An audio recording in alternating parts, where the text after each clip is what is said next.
Lately, I've been losing sleep. I'm wearing like all these bracelets I bought. You can hear them kind of clattering, I think, in this solo guitar. There it is. You hear it. You hear there it again, like coins. Hi, I'm Ryan Tedder from OneRepublic. I'm wearing the shortest shorts I own, and I'm here to take you through two songs. We have Counting Stars on the menu today. We also have OneRepublic and David Guetta, I Don't Wanna Wait.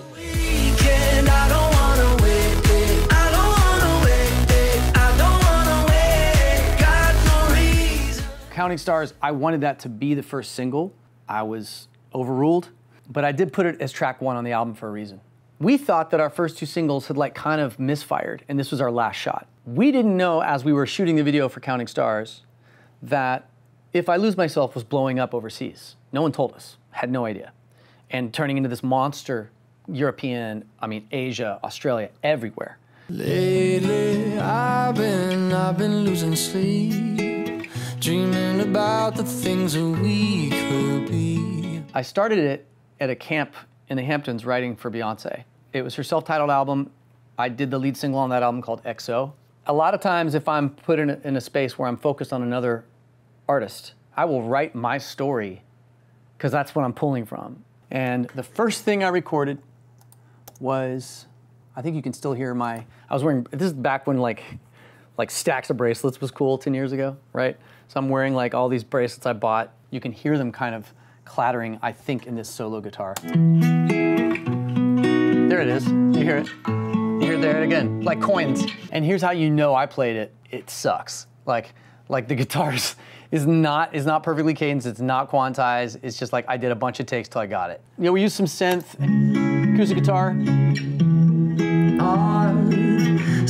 I always had a love-hate relationship with my own voice. The first two albums, I didn't like how pop it sounded. It drove me nuts. Like, I would always try to mess up my voice. Sometimes I'd like smoke a cigar and like intentionally inhale, which you're not supposed to do, just so I'd cough, just to get my voice to sound like rougher and warmer. So on this song, and on a few songs on this album, I lowered the key like 3-4 steps below anything we had done. I want to start singing lower and get into a different tone. I'm singing low, like. Lately, I've been losing sleep, dreaming about the things that we could be. The style of production in 2013-14 in terms of drums, if you were remotely a pop producer at all, unless you're cutting just live drums, you would do this stacking, like drum stacking, to create the feeling of live and like variances in keys, velocities, all these things. You know, that era,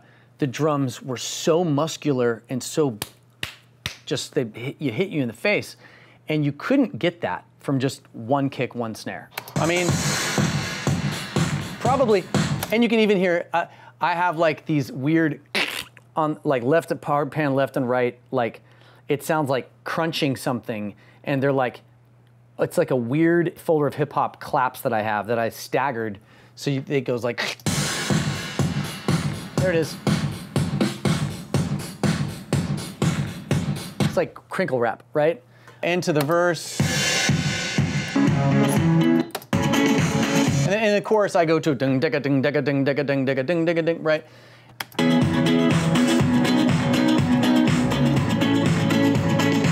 And the way I produce is that every 4 bars, something is slightly different.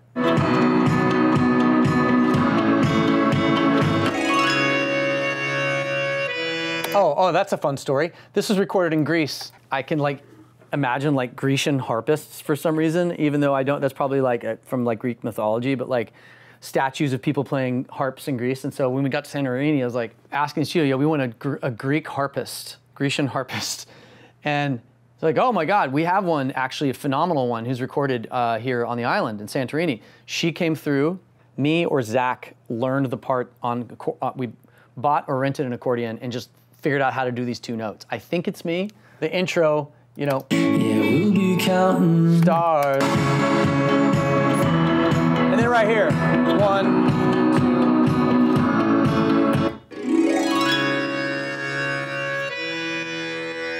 The best lyric is, you know, everything that kills me makes me feel alive, which was kind of the line that became the line. But like coming into this section, we have I had her pluck the harp and then I hit it with crystallizer. So it was going ching, ching, ching, ching, doing this shimmery stuff. Everything that kills me makes me feel alive. So my other favorite element of this song is this little sound right here.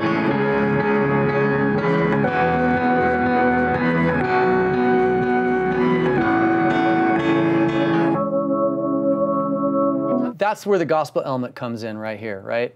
Like, Is a four-letter word, make that money, watch it burn. Oh, but I'm not that old, yeah, but I'm not that bold. recorded that in London, had a background vocalist that had sung on, I think, some of the Adele stuff. The benefit of me constantly working with other artists, I'm constantly dipping in and out of their universes and what they're listening to. It's no different than like chefs cooking together or whatever, you're always getting different ingredients and recipes. So this bridge exists, guarantee it, because I was working with Adele at the same time. Take that money, watch it burn, sing in the river the lessons I learned. Take that money, watch it burn. And a lot of times it takes that, like working with a different artist, for you to feel okay about being more authentic to what you want to do. It gives you a hall pass to try stuff. Throughout this song, there's some hey, right, that I've thrown, and some ho.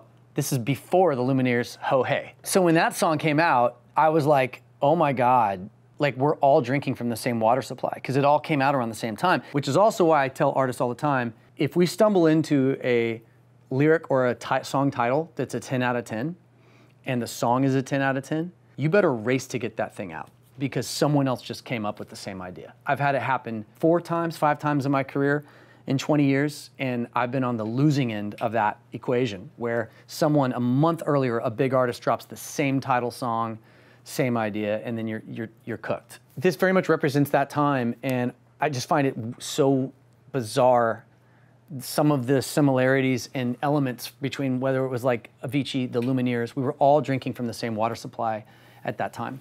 Baby, I just don't wanna wait. Swimming in the deep blue, got me thinking about you. I'm just trying to dive right in. So I Don't Want to Wait, the process of the song started probably a year ago. David Guetta, who's a very close friend of mine, is constantly coming up with ideas for songs. He was like realizing how many of the songs from the late 90s and 2000s, like combing through all of them going, what else could have breathe new life into? You know, the original version of this, the chorus was, Maya he, Maya ho, right? Which we all remember. But what's weird about this one is we didn't sample that. We interpolated the verse, which is so bizarre. The verse is now our chorus melody. Everything else is original. Everything else we did. That verse melody, David had the brilliant idea of taking that, making it a chorus melody. That was kind of it. Let's do a song, this melody, everyone's gonna remember it, especially in Europe. And he sent it to us. And he said he was nervous to send it though, because he's like, if we don't nail this, he's like, it's cheesy. He's like, it's a big, big, big song, but it's almost so obvious that like it runs the risk of being just too swinging for it, pop, corny. This took me like 6 months or longer to come around on. My first instinct was, no, I'm not doing it. What do I play? Piano and guitar.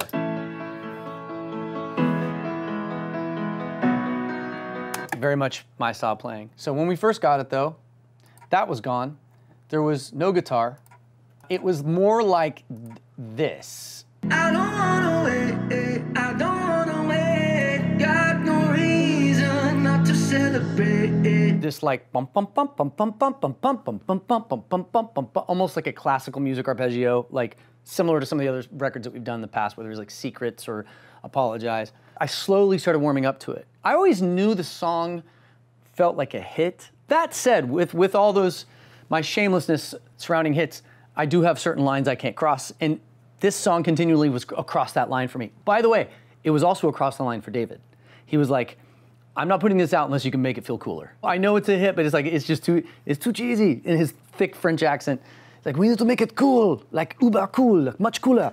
We had to add band elements. It's very simple. It's like live guitar, live drums, live bass, like all that stuff. And so we started implementing those things in one at a time in the world of OneRepublic, right?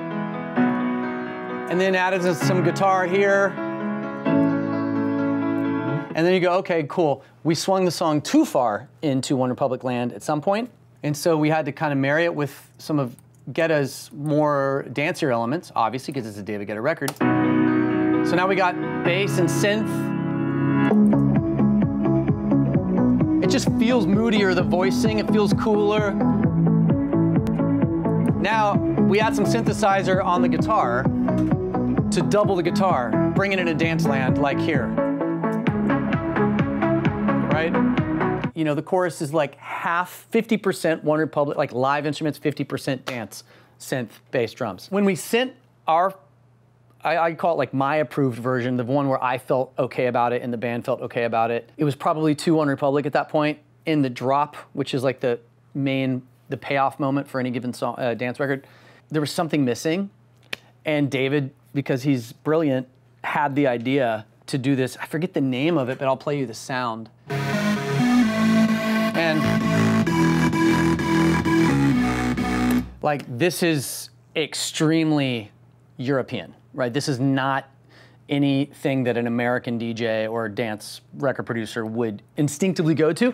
But David's been doing this so long, he's like working with ChatGPT. If you want a reference for any song you're working on, his brain just goes, oh, we could take the bass from this Giorgio Moroder record, and we could take the vocal chop from this Daft Punk record, and we could take the tempo of Usher, DJ Guetta's Falling in Love. His brain just does it in real time. If you don't nail the drop in a dance record, you don't have a hit, you don't have a record. Like, that's critical. And so David was like, I'm just gonna go full 1999 Euro, full Euro. Just commit to it and like go so far past almost corniness that it's cool. And that's where we got to this.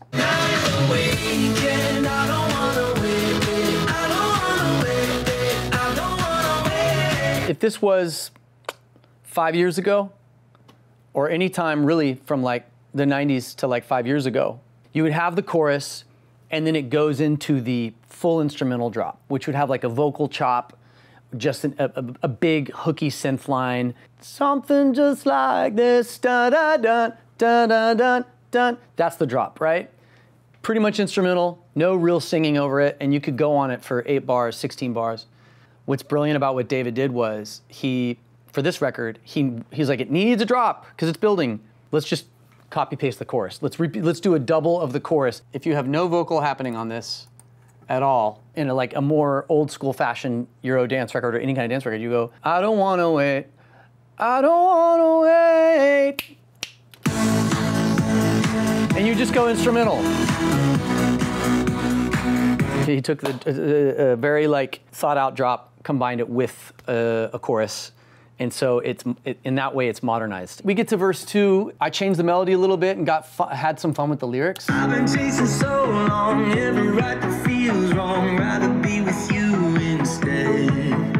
There's something about it right here, got me seeing so clear. And then it's pretty much the same build into chorus 2, but I changed the melody in verse 2 and got a little more like metaphoric with the lyrics. After the first chorus, if you did a drop chorus, you can't play that same, because it's like kind of like a magic trick. You can't do it twice, right? So you've got your momentum at this point. We're into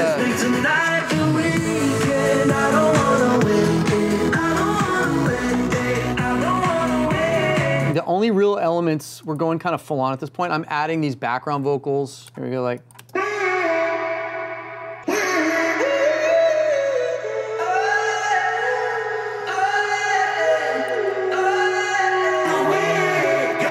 Really, the only thing that changes in the second chorus is I'm doing passive ad libs and vocal, like, call them like counter melodies to the lead chorus, and you can kind of hear it here, like.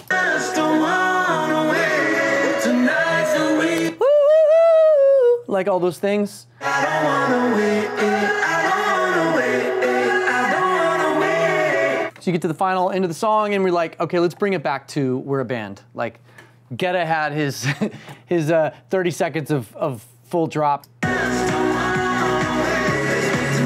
the weekend, I don't wanna wait. That's how we ended it. Wanted to kind of bring it back to reality, if that makes sense, out of like Euro dance world. Got no reason not to celebrate, baby, I just